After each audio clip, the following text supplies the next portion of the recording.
నమస్తే స్నేహితులారా, చంద్రాది చిన్నిలోకం ఛానల్కు స్వాగతం. నేను మీ చంద్ర. అందరూ ఎలా ఉన్నారు? తమ్నైల్ చూస్తేనే మీకు అర్థమైపోయింది కదా. మజ్జిగతో బ్రేక్ఫాస్టా? అదేనండి, బటర్ మిల్క్తో బ్రేక్ఫాస్టా. అదే ఈరోజు రెసిపీ మంది. సో ముందుగా ఇక్కడ వీడియోలో చూస్తున్నట్టు నేను మీగడనంతా కలెక్ట్ చేసి దాన్ని మజ్జిగని చేస్తున్నాను. సో ఇలా వచ్చిన తర్వాత ఈ వెన్నపూసని మనం సపరేట్ చేసుకుని కాసుకుంటే నెయ్యి చేసుకోవచ్చు. అండ్ ఈ వెన్న తీసేసిన తర్వాత కింద బటర్ మిల్క్ ఉంటుంది కదా, దానితోనేనండి ఈరోజు మన హెల్దీ రెసిపీ. హెల్దీ అని ఎందుకు అంటున్నారా? మీకు తెలుసా మజ్జిగలో ఎన్ని పోషక విలువలు ఉన్నాయో? విటమిన్ డి, కాల్షియము మన బోన్స్ని చాలా స్ట్రాంగ్గా చేస్తాయి. అందుకే ఈ మజ్జిగతోనే ఈరోజు మనం ఒక రెసిపీ చేసేసుకుందాం.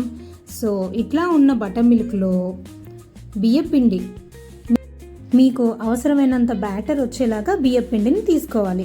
నేనైతే ఇక్కడ 2.5 కప్స్ బియ్యపిండిని తీసుకుని మజ్జిగలో కలుపుకుంటున్నాను. ఈ పిండి మనకి కొంచెం గట్టిగా, కొంచెం దోశ బ్యాటర్ వచ్చేటట్టు మజ్జిగని పోసుకుంటూ కలుపుకోవాలి. సో వీడియోలో చూపిస్తున్నట్టు మజ్జిగని పోసుకుంటూ ఉండలు లేకుండా సాఫ్ట్గా పిండిని కలుపుకోవాలి. ఇదేమీ కొత్త వంట కాదండి, మన అమ్మమ్మలు నానమ్మలు ఇదివరకటి రోజుల్లో చేసే వంటే. అయితే దాన్నే మనం పిల్లలకి, మన ఇంట్లో వాళ్ళకి కొంచెం కొత్తగా ఒక మంచి టేస్ట్ని ఇస్తూ కొంచెం వెజిటేబుల్స్, ఇప్పుడున్న వెజిటేబుల్స్ వాడుకుంటూ చేస్తున్నాం అన్నమాట. సో దీన్ని నేనైతే మా ఇంట్లో చిన్న పిల్లలకి పిజ్జా దోశ అని ఇంట్రడ్యూస్ చేశా. అండ్ వాళ్ళు కూడా బాగా లైక్ చేస్తారు దీన్ని. ఇప్పుడైతే వాళ్ళకి పెద్దవాళ్ళు అయిపోయారు కదండి, వాళ్ళకి తెలిసిపోయింది ఇది మజ్జిగ దోశ అని.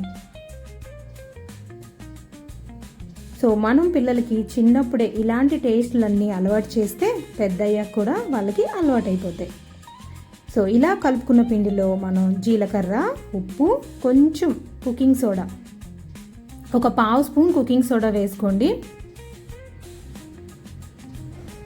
కలుపుకొని దాంతోపాటు పచ్చిమిరపకాయ ముక్కలు, అల్లం తురుము, సో పంట కింద కూడా తగలకుండా కలిసిపోయేటట్టు అల్లం తురుము, కరివేపాకు తురుము, ఉల్లిపాయలు, అట్లాగే ఇక్కడేనంటే అసలు ట్విస్ట్, క్యాప్సికమ్ వేయండి, చాలా టేస్టీగా ఉంటుంది.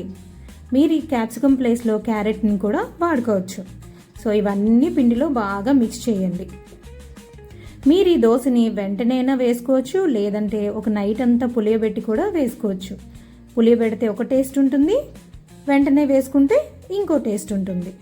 సో కొంచెం నీరు పోసుకుని మన దోశ బ్యాటర్ లాగా, మరీ జారుగా చేయకండి. మనం దీన్ని పెనం మీద వేయట్లేదు, ఈ దోశల్ని మనం మూకుడులోనే వేయాలి. అప్పుడే దీని టేస్ట్ ఇంకొంచెం ఎన్హాన్స్ అవుతుంది. సో నేను ఇక్కడ ఇలా పిండిని బాగా కలుపుకున్నాక ఐరన్ కడాయిలో వేస్తున్నాను అనమాట.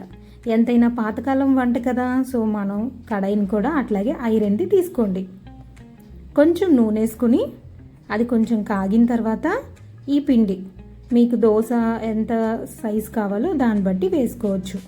అలాగే ఈ దోశని మీరు లావుగాను వేసుకోవచ్చు, సన్నగా కూడా వేసుకోవచ్చు. సో ఇట్లా వేసేసిన తర్వాత మూత పెట్టి ఒక 5 మినిట్స్ సిమ్లోనే కాలనివ్వండి. ఒక సైడ్ కాలిన తర్వాత రెండో సైడ్కి ఫ్లిప్ చేసుకోండి.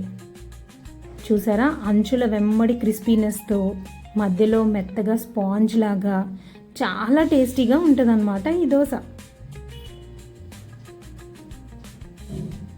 అంతేనండి, ఎర్రగా కాల్చుకున్నాక దీనికి కాంబినేషన్గా మనం అల్లం చట్నీతో కనుక తింటే ఆహా, ఆ టేస్టే వేరు.